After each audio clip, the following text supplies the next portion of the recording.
بسم اللہ الرحمن الرحیم وَلَوْ بَسَطَ اللَّهُ الرِّزْقَ، یہ ایک سوال کا جواب ہے۔ سوال یہ ہے کہ اللہ تعالیٰ مومنین پر اپنا خصوصی فضل کرتا ہے تو پھر مومنین کو رزق میں وسعت کیوں نہیں دی؟ اور یہ سوال اس طرح بھی اس کی تقریر ہو سکتی ہے کہ اگر مومن اللہ کے مقبول ہیں تو ہر جگہ پہ تنگ دست کیوں ہیں؟ اور یہ سوال پہلے بھی تھا، آج بھی ہے۔ اس وقت بھی جو کافر تھے، بڑے بڑے کفار، معیشت پہ قابض، اور جو مومن فقیر تھے صحابہ کرام، ان کے پاس پہننے کا کپڑا بھی پورا نہیں تھا اور کھانا پینا یہ بھی نہیں تھا، تنگ دستی تھی، اور کفار عیش و عشرت میں تھے۔ جب یہ آیات نازل ہو رہی تھی مکہ کے دور میں تو بڑے بڑے چودھری اور بڑے بڑے ملک خان سردار مکہ کے قریشی بنے ہوئے تھے، اور اسلام قبول کرنے والے بلال، صہیب اور اس طرح کے غریب غربا تھے۔ تو اس پس منظر میں بھی یہی سوال ہے، آج بھی یہی ہے کہ دنیا کی معیشت اور دنیا کے خزائن یہود و نصارہ اور ہندوؤں کے پاس ہیں، امریکہ کے پاس ہیں، اور ورلڈ بینک کے پاس ہیں، IMF کے پاس ہے، تو یہ سارے کافر ہیں۔ اور جتنے مسلمان ہیں، 57 اسلامی ملک یہ فقیر بنا ہوا ہے، اور مسلمان ہر جگہ پہ ذلیل ہیں اور کفار ان پر حاکم ہیں۔ تو یہ ملحدین کے لیے یہ ایک بہانہ ہوتا ہے کہ اگر مسلمان مقبول ہیں تو ان کو وسعت کیوں نہیں ملی، امریکہ برطانیہ کو وسعت کیوں مل گئی؟ یہ ایک بات ہے، لیکن دونوں کا سمجھنا تھوڑا ضروری ہے۔ پہلے تو یہاں اصل حکمت کا بیان ہے، وَلَوْ بَسَطَ اللَّهُ الرِّزْقَ، اگر اللہ وسیع کر دیتا روزیاں لِعِبَادِهِ اپنے بندوں کے لیے موجودہ حالت میں، لَبَغَوْا فِي الْأَرْضِ، تو البتہ بالعموم بغاوت کرتے زمین میں، بلاکن يُنَزِّلُ بِقَدَرٍ مَا يَشَاءُ، لیکن اللہ اتارتا ہے ساتھ اندازے کے جو چاہتا ہے، ما یشاء۔ تو وجہ کیا بیان کی؟ لَبَغَوْا فِي الْأَرْضِ، زمین میں کیا کرتے؟ بغاوت کرتے، چڑھائی کرتے۔ تو اللہ تعالیٰ وَلَوْ بَسَطَ اللَّهُ الرِّزْقَ لِعِبَادِهِ، اگر اللہ تعالیٰ، میری طرف ذرا توجہ کرو، جواب تب سمجھ آئے گا، اگر اللہ تمام بندوں پر رزق کشادہ کر کے ان کو برابر کر دیتا، کیا معنی کر رہا ہوں؟ اگر اللہ بسط اللہ الرزق، اگر اللہ روزی کشادہ کر کے اپنے تمام بندوں کو رزق میں برابر کر دیتا، لَبَغَوْا فِي الْأَرْضِ، تو یہ زمین میں بغاوت کرتے، خرابی کرتے، فساد مچاتے۔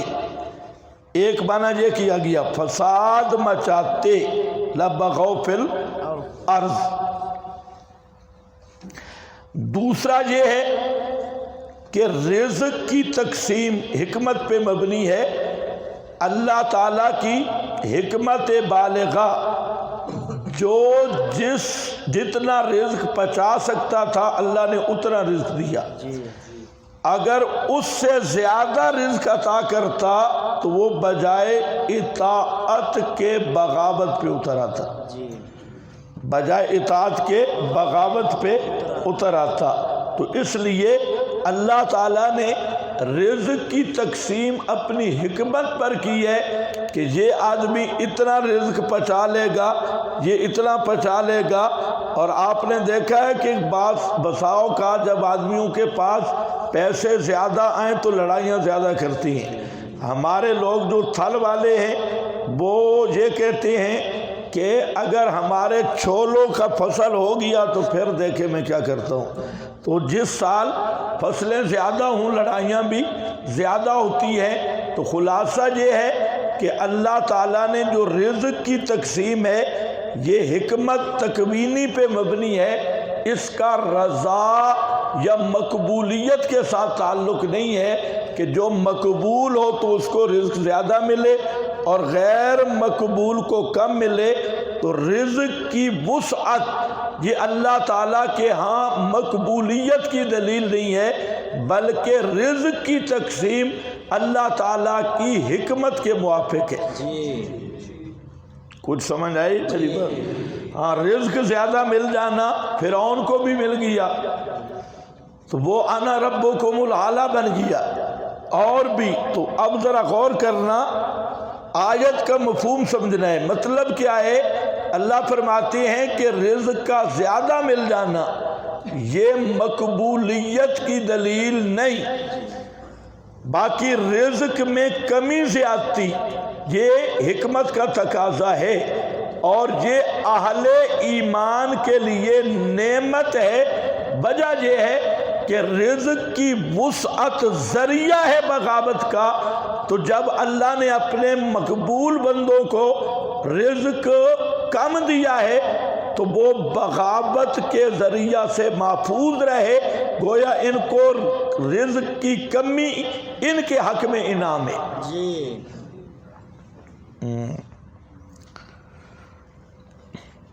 اب میں اسی بات کو مختصر بیان کر رہا ہوں، بالکل 2 جملوں میں۔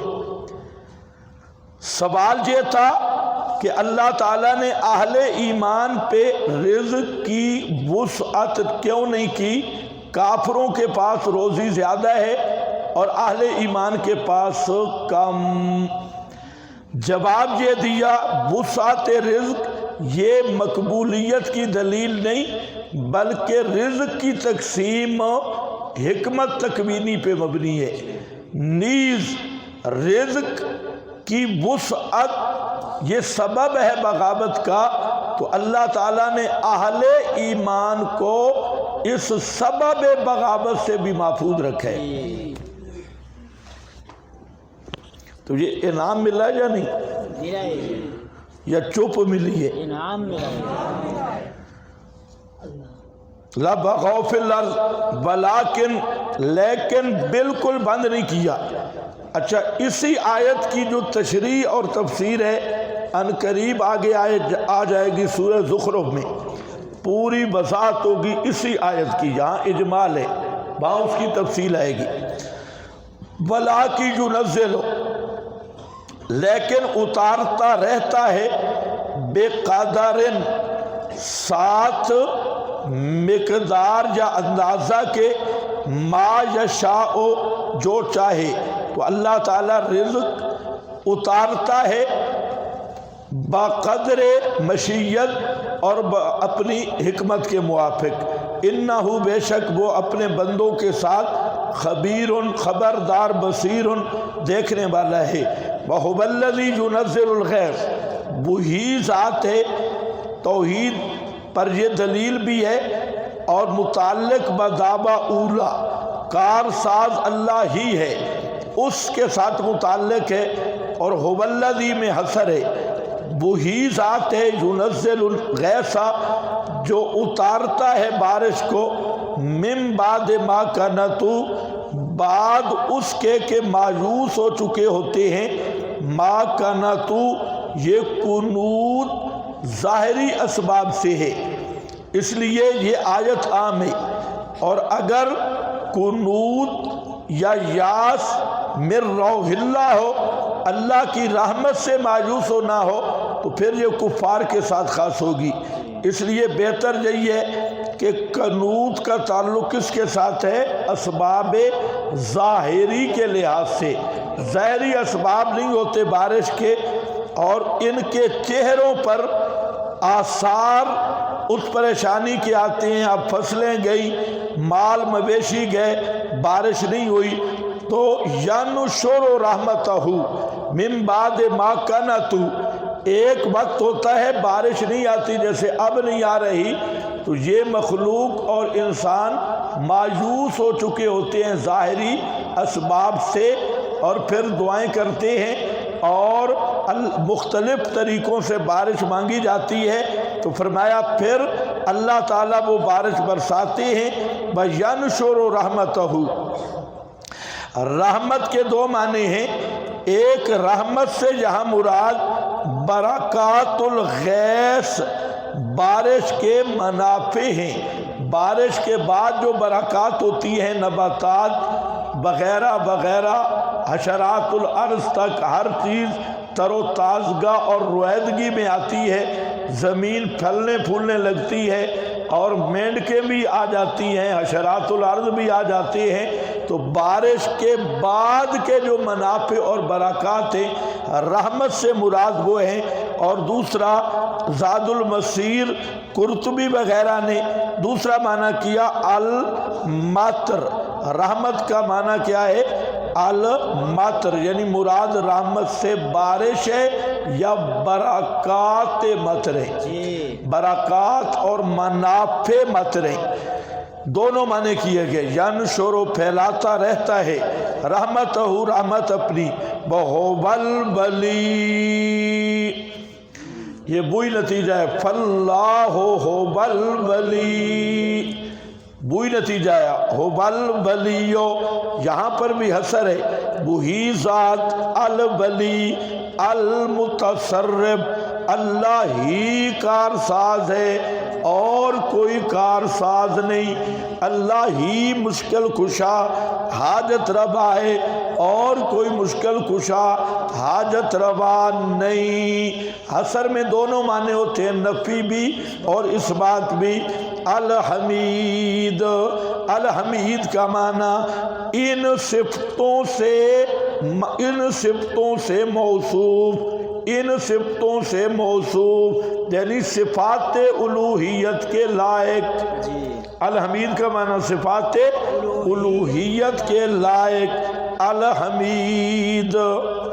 علی ذالک لا غیرہ سبحانہ، ان صفتوں کے ساتھ وہی محمود ہے، کارسازی والی صفت، حاجت روائی مشکل کشائی والی صفت، ان کے ساتھ وہی موصوف ہے، اس کے علاوہ کوئی نہیں۔